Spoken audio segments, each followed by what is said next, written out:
আসসালামু আলাইকুম রহমতুল্লাহ। আলহামদুলিল্লাহ ওয়াসসালাতু ওয়াসসালামু আলা রাসূলিল্লাহ। আজকে আমরা একটা বই সম্পর্কে আলোচনা করব।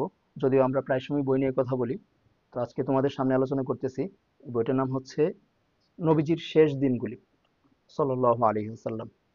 আচ্ছা, আমরা আগে একবার দরুদ শরীফ পড়ে নিই। হ্যাঁ, আমরা নামাজে যে দরুদ পড়ি, আল্লাহুম্মা সাল্লি আলা মুহাম্মাদ ওয়া আলা আলি মুহাম্মাদ কামা সাল্লাইতা আলা ইব্রাহিম ওয়া আলা আলি ইব্রাহিম ইন্নাকা হামিদুম মাজিদ।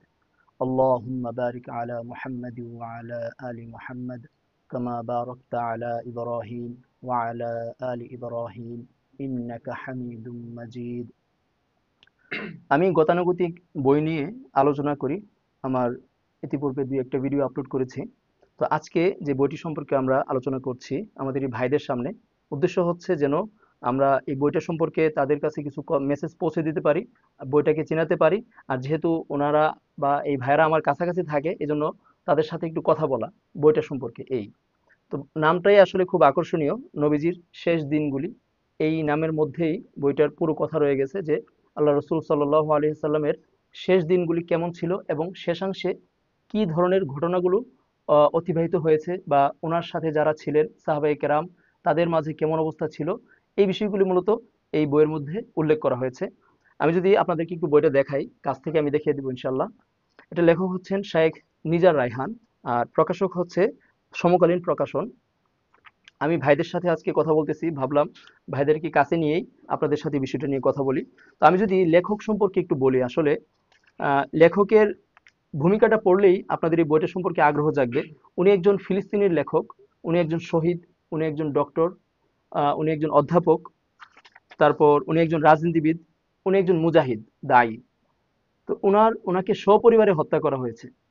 তো এই জন্য এই ধরনের বা এমন একজন ব্যক্তির বই আমরা পড়ছি, বা ওনার বই সম্পর্কে আমরা কিছু কথা বলতেছি, এটা আমাদের জন্য সৌভাগ্য, আলহামদুলিল্লাহ।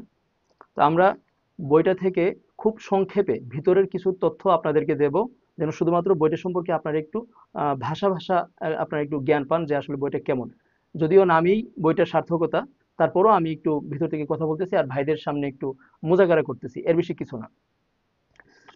আচ্ছা, আমরা জানি যে আল্লাহ রসুল সাল্লাহ আলি সাল্লামের যখন দুনিয়া থেকে উনি ইন্তেকাল করেন, ওনার ওফাতের সময় তখন কি ধরনের ঘটনাগুলো ঘটছিল। তো ওনার শেষ সময়ে যা যা ঘটলো তার মধ্যে সবচেয়ে ব্যতিক্রম যে বিষয়টা ছিল বা সবচেয়ে আকর্ষণীয় বিষয় ছিল, উনি কিন্তু নামাজের কথা বারবার বলতেন। নামাজের কথা বারবার বলতেন। যেমন আমরা যতটুকু জানি, উনি কিন্তু শুধুমাত্র বিদায় হজের ভাষণের পর মাত্র ৮১ দিন জীবিত ছিলেন। কতদিন? ৮১ দিন জীবিত ছিলেন। তো শেষ সময়টার মধ্যে যখন উনি দুনিয়া ত্যাগ করবেন, ওনার তো কিছু নিদর্শন আল্লাহ তাআলা দেখাইছিলেন। তো এর মধ্যে ইযা জাআ নাসরুল্লাহি ওয়াল ফাতহ, সূরা নাসর, এইটা সম্পর্কে আমরা এই বই থেকে জানতে পাই। আল্লাহ রসুল সাল্লাল্লাহু আলাইহি সাল্লামের অসুস্থতা যখন খুব বাড়ছিলেন, তখন একবার চাদর দিয়া উনি ওনার মুখটা ঢেকে নিতেন। যখন ওনার শ্বাস নিতে কষ্ট হতো, তখন আবার চাদরটা নিচের দিকে নামায় নিতেন। তখন হযরত ফাতিমা রাদিয়াল্লাহু তাআলা আনহা ওনাকে আল্লাহ রসুল সাল্লাল্লাহু আলাইহি সাল্লাম ডেকে নিলেন, কানে কানে কিছু একটা বললেন। প্রথমে উনি খুব কষ্ট পাইছে, তারপর উনি হাসছে। তো প্রথমে উনি কষ্ট পাইছে কেন? উনি বলতেছে যে আল্লাহ রসুল সাল্লাল্লাহু আলাইহি ওয়াসাল্লাম জানাইলো যে উনার এটাই শেষ, এই সময়টি ওনার শেষ, এই অসুস্থতায় উনি দুনিয়া ত্যাগ করবেন। তারপর উনি হাসছেন কেন? এই জন্য হাসছেন যে উনি সর্বপ্রথম হযরত ফাতিমা রাদিয়াল্লাহু তাআলা আনহা সর্বপ্রথম আল্লাহ রসুল সাল্লাল্লাহু আলাইহি ওয়াসাল্লামের সাথে সাক্ষাৎ করবেন, ফ্যামিলি বর্গের মাঝে আর কি। তো এটা শুনে উনি কিন্তু হাসছেন। তো উনার যে শেষ সময়টার মধ্যে যখন উনি আম্মাজান হযরত আয়েশা রাদিয়াল্লাহু তাআলা আনহার কাঁধে ঘাড় রাখছে, রেখে উনি যখন খুবই অসুস্থ, তখন উনার সামনে আসছে আবু বকর রাদিয়াল্লাহু তাআলা আনহুর ছেলে এবং আম্মাজান আয়েশা রাদিয়াল্লাহু তাআলা আনহুর ভাই আব্দুর রহমান, হযরত আব্দুর রহমান রাদিয়াল্লাহু তাআলা আনহু। ওনার কাছে একটা মিসওয়াক ছিল। আসলে আমরা মিসওয়াকের গুরুত্বটা এখানে বলতেছি, তারপর আমরা নামাজের কথাটা বলবো, তারপর আমরা শেষ মেশে চলে যাবো ইনশাআল্লাহ। মিসওয়াক ছিল, উনি মিসওয়াকটা চাইতেছিলেন ইশারায়। আমাজন আয়েশা রাদিয়াল্লাহু তাআলা বলতেছে যে আপনি কি মিসওয়াক করতে চান, এই জাতীয় কথা বললেন। হ্যাঁ, উনি হ্যাঁ সূচক শব্দ দিছে। তখন এই মিসওয়াকটা ওনার কাছে আনলো। আনার পর উনি তো চাবাতে পারবেন না, খুবই অসুস্থ। তখন আমাজন আয়েশা রাদিয়াল্লাহু তাআলা চাবায়া তারপর মিসওয়াক করার জন্য দিছে। মিসওয়াকের প্রতি ওনার এতটা আগ্রহ ছিল। আমরা ইনশাআল্লাহ সবাই মিসওয়াক করব। তো শেষ সময়ে আমরা যদি বই থেকে আরেকটু বলি, নবীজির শেষ ইমামতি ছিল মাগরিবের নামাজ। মাগরিবের নামাজ উনি যখন শেষ সময়ে খুব দুর্বল হয়ে যাচ্ছিলেন, তখন নবীজি সাল্লাল্লাহু আলাইহি সাল্লাম সবসময় জানতে চাইতেন, মানে ওই সময়টা জানতে চাইতেন লোকেরা সালাত আদায় করে ফেলছে কিনা। উনি এই কথাটা জিজ্ঞেস করলো, লোকেরা সালাত আদায় করে ফেলছি কিনা। তখন আয়েশা রাদিয়াল্লাহু তাআলা জানালেন যে না, ওনার জন্য সবাই অপেক্ষা করতেছেন। নবীজি সাল্লাল্লাহু আলাইহি ওয়াসাল্লাম বলে যে পানি দেওয়ার জন্য বলতেছে, পানি দাও, গোসল করে তারপর আবার উনি নামাজ পড়বেন। উনি আবার বেহুশ হয়ে গেছে, হুঁশ হারিয়ে ফেলছে। তারপর আবার বলতেছে যে লোকেরা সালাত আদায় করে ফেলছি কিনা। তারপর যখন এই কথা আবার বললো যে না, আপনার জন্য অপেক্ষা করতেছে, উনি আবার বেহুশ হয়ে গেছে। এভাবে আবার উনি পানির কথা বলছে যে পানি দাও, উনি নামাজে যাইব।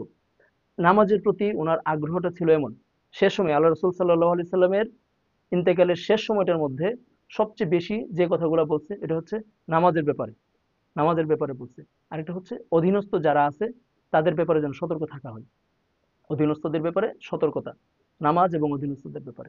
আচ্ছা, আমরা আল্লাহ রসুল সাল্লাহ আলি সাল্লামের একদম শেষাংশের যে সময়টা, ওনার ইন্তেকালের সময়টা এবং ওনার ইন্তেকালের পরবর্তী যে অবস্থাটা সাহাবায়ে কেরামের মাঝে হয়েছে, ওই বিষয়টা আমি খুব সংক্ষেপে তোমাদের সাথে একটু তুলে ধরতেছি। যখন আল্লাহ রসুল সাল্লাহ আলি সাল্লাম শেষ নিঃশ্বাস ত্যাগ করলেন আম্মাজান আয়েশা রাদিয়াল্লাহু তাআলা আনহার কাঁধে, তখন ওনার শেষ নিঃশ্বাস যখন ত্যাগ হলেন, তখন আম্মাজান বুঝলেন যে ওনার ঠান্ডা লালাটার মাধ্যমে।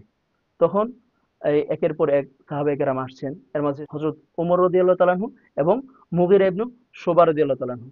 তো ওমর রাদিয়াল্লাহু তাআলা আনহু কিন্তু মানে একদম চাক্ষুষ দেখে গেছে যে আল্লাহ রাসূল সাল্লাল্লাহু আলাইহি সাল্লাম ইন্তেকাল করছেন, উনি দুনিয়াতে নাই। তো হযরত মুগিরা ইবনে শুবা যখন বলতেছে, তখন বারবার ওমর রাদিয়াল্লাহু তাআলা সম্পর্কে আমরা জানি উনি অনেক মানে এই রাগী একজন সাহাবী ছিলেন, উনার মেজাজ অনেক কড়া ছিল। তো উনার কিন্তু তবিয়ত একটু ভিন্ন রকম। তখন উনি হযরত মুগিরা ইবনে শুবাকে বলতেছে, তুমি কি ফিতনায় জড়াই গেছো? কারণ আল্লাহ রসুল সাল্লাহ সাল্লাম দুনিয়াতে নাই, এই বিষয়টা তাহা কেউ বিশ্বাস করতেছে না। হজরত উমর রাদিয়াল্লাহু তাআলা তো যুদ্ধ ঘোষণা করে ফেলছে প্রায়, যদি কেউ বলে যে আল্লাহ রসুল দুনিয়াতে নাই, তাহলে তার কল্লা মানে গর্দান আলাদা করে ফেলবে। ওনার এই অবস্থায় চলে গেছে। তারপর হজরত আবু বকর রাদিয়াল্লাহু তাআলা আসলেন, আইসা দেখলেন, দেখার পর হজরত আবু বকর রাদিয়াল্লাহু তাআলা বলতেছে যে মানে প্রথমে তো উনি স্পর্শ করছে ওনার বুকের মধ্যে, স্পর্শ করে বলতেছে ইন্নাকা মাইয়িতু ওয়া ইন্নাহুম মাইয়িতুন, নিশ্চয়ই আপনি মৃত্যুবরণ করবেন আর মৃত্যু হবে তাদেরও। তারপর আবু বকর রাদিয়াল্লাহু তাআলা বুঝতে পারছেন যে আল্লাহ রাসূল সাল্লাল্লাহু আলাইহি সাল্লাম ইন্তেকাল করছেন। তখন আবু বকর রাদিয়াল্লাহু তাআলা আল্লাহ রাসূল সাল্লাল্লাহু আলাইহি সাল্লামকে কতটা মহব্বত করতেন, কতটা মহব্বত করতেন। উনি কিন্তু আল্লাহ রাসূল সাল্লাল্লাহু আলাইহি সাল্লামের শ্বশুর, আবার খুব কাছের বন্ধু। তো আবু বকর রাদিয়াল্লাহু তাআলা তিনবার আল্লাহ রাসূল সাল্লাল্লাহু আলাইহি সাল্লামের কপালে চুমু খাইছে। তিনবার চুমু খায়া তিনবার তিনটা কথা বলছে। তিনবার কয়টা কথা বলছে? তিনটা কথা বলছে। প্রথম বলছে আহ আমার রাসূল, দ্বিতীয়বার বলছে হায় আমার সুপারিশকারী, তৃতীয়বার বলছে হায় আমার অন্তরঙ্গ বন্ধু। দুই চোখের মাঝখানে কপালের মধ্যে চুমু খায়া আল্লাহ রাসূল সাল্লাল্লাহু আলাইহি সাল্লামকে এই কথাটা বলছে। তারপর উনি এক মজমায় গেল, যাওয়ার পরে ওইখানে দেখতেছে ওমর রাদিয়াল্লাহু তাআলা আছে। তো ওইখানে একটা আয়াত তেলাওয়াত করছে। এই আয়াতের মাধ্যমেই মূলত ওমর রাদিয়াল্লাহু তাআলা সহ অন্যরা যারা ছিল, বিশেষ করে ওমর রাদিয়াল্লাহু তাআলা বুঝতে পারলো যে না, এবং মাইনা নিল যে না, আল্লাহ রাসূল দুনিয়াতে নাই, ইন্তেকাল করছে। ওমা মুহাম্মাদুন ইল্লা রাসূল قد خلت من قبله الرسل أفإن مات أو قتل انقلبتم على أعقابكم ومن ينقلب على عقبيه فلن يضر الله شيئا وسيجزي الله الشاكرين। এই আয়াতের পরেই সবাই এবং বিশেষ করে ওমর রাদিয়াল্লাহু তাআলা আনহু বুঝতে পারছে যে ওনার পা গুলো তারপর নিথর হয়ে গেছে, যে না, আল্লাহ রাসূল সাল্লাল্লাহু আলাইহি সাল্লাম ইন্তেকাল করছে। তো আমরা আসলে এই বইটা থেকে, বইটা তো পুরোটা পড়া বোঝানো সম্ভব না, আমি আসলে সময় স্বল্পতার কারণে যেন ভিডিও বড় না হয়ে যায় চেষ্টা করছি যত সংক্ষেপে, যত ছোট ভাবে পারা যায় তোমাদের সামনে কথাগুলো উপস্থাপন করার জন্য। আল্লাহ রসুল সাল্লাহ আলি সাল্লামের শেষ সময়ের যে কথাগুলো ছিল, শেষ সময়ের যে অবস্থাগুলো ছিল, প্রেক্ষাপটটা ছিল, আল্লাহ রসুল সাল্লাহ আলি সাল্লামকে সাহাবায়ে কেরাম কতটা মহব্বত করতেন, যে ওনার মৃত্যুর পরে কেউ মানতেও নারাজ যে উনি দুনিয়াতে নাই। উনার ওমর রাদিয়াল্লাহু আনহু বলছে যে আল্লাহ রসুল সাল্লাল্লাহু আলাইহি ওয়াসাল্লাম হয়তো বা জ্ঞান হারাইছে, হয়তো বা মুসা আলাইহিস সালামের মতো আল্লাহ তাআলা আল্লাহ রসুলকে উঠাই নিছে, যেভাবে মুসা আলাইহিস সালামকে 40 দিনের জন্য নিয়ে গেছিল, আবার আসবে। তো মানে কেউ বিশ্বাস করে না। এমনকি হযরত আয়েশা রাদিয়াল্লাহু তাআলা বিশ্বাস করে না যে না, আল্লাহ রসুল মারা যান নাই। তো ওনাদের আবেগটা, ওনাদের ভালোবাসাটা ওই রকম ছিল যে আল্লাহ রসুল দুনিয়াতে নাই, এই কথাটা ওনারা মানতেও নারাজ। তো এই জন্য আল্লাহ রসুলের শেষ সময়ের কয়েকটা মেসেজ আমি যদি তোমাদের থেকে একটু শুনতে চাই। প্রথম মেসেজটা কি? নামাজের ব্যাপারে। নামাজ শেষ সময়ের কথাটা ছিল নামাজের ব্যাপারে। নামাজ, নামাজ। এই জন্য আমরা ইনশাল্লাহ নামাজ প্রতিনিয়ত পড়বো, বলো ইনশাল্লাহ। ইনশাল্লাহ। আর একটা কি মিসওয়াকের কথা আমরা জানছি, মিসওয়াক নিয়ে আমরা পরে এক সময় বড় একটা কথা বলবো ইনশাল্লাহ, আরো অনেক সুন্দর কথা আছে মিসওয়াক নিয়ে। তো এর চেয়ে সুন্দর কথা আমার মনে হয় না আর হতে পারে। মিসওয়াকের আরো একটা যুদ্ধের ঘটনাও আছে, তবে এর চেয়ে সুন্দর কথা আর হতে পারে না যে আল্লাহ রসুল সাল্লাল্লাহু আলাইহি সাল্লাম যখন মানে ওনার শরীরের অন্য কোনো অংশ কাজ করতেছে না, নিথর প্রায়, ওই সময় উনি ইশারা দিয়ে বলছে যে মিসওয়াক করতে চাই। মিসওয়াকের গুরুত্বটা কতটুকু বুঝতে পারছো? জন্য আমরা নামাজ পড়বো ইনশাল্লাহ। অধীনস্থ যারা আছে আল্লাহ তাআলা যদি আমাদেরকে তখন কখনো এরকম সুযোগ দেয় বা এখনো যারা আমাদের অধীনে আছে তাদের ব্যাপারে আমরা সবসময় সতর্ক থাকবো, তাই না? ইনশাল্লাহ। তো আমার আজকের এই ভিডিও করার উদ্দেশ্য ছিল দুইটা। একটা হচ্ছে বইটা, এই যে নবীজির শেষ দিনগুলি, এই বইটা তোমাদের সামনে পরিচয় করানো, বইটা সম্পর্কে তোমাদেরকে জানানো। আর দ্বিতীয়ত হচ্ছে বিশেষ করে নামাজের সম্পর্কে তোমাদেরকে একটু বলা। আমরা যারা আছি আমরা নিজেরও ইনশাল্লাহ 5 ওয়াক্ত নামাজ জামাতের সাথে পড়বো। আর আল্লাহ রসুল সাল্লাল্লাহু আলাইহি সাল্লামের এই সিরাত, শুধু এটা না আরো অন্যান্য যে সিরাত আছে ওইগুলো আমরা পড়বো ইনশাল্লাহ। কারণ আমরা এতক্ষণ যা কথা বলছি, সিরাত থেকে কথা বলছি, আল্লাহ রসুলের জীবনী নিয়ে কথা বলছি। আল্লাহ রসুল সম্পর্কে কথা বলাটা একটা ইবাদত। আল্লাহ রসুল সাল্লাহ সাল্লাম সম্পর্কে বলো সবাই সাল্লাল্লাহু আলাইহি সাল্লাম।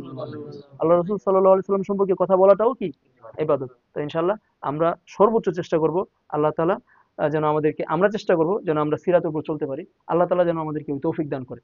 আমরা সকলে সুস্থতা কামনা করতেছি। সবাই ইনশাআল্লাহ আমরা 5 ওয়াক্ত নামাজ পড়বো। আল্লাহ রাসূলের সিরাত অনুযায়ী চলার চেষ্টা করব। আল্লাহ তাআলা আমাদেরকে তৌফিক দান করুক। আর আজকের এই কথাগুলোর যত ভুল ভ্রান্তি আছে এগুলো আল্লাহ তাআলা আমাদেরকে মাফ করে দেখ, আমাকে মাফ করে দেখ। ভালো কথাগুলো আমাকে তোমাদেরকে আমল করার তৌফিক দান করুক। আমিন। সুবহানাকাল্লাহুম্মা ওয়া বিহামদিকা আশহাদু আল্লা ইলাহা ইল্লা আনতা আস্তাগফিরুকা ওয়া আতুবু ইলাইক। আসসালামু আলাইকুম ওয়া রাহমাতুল্লাহ।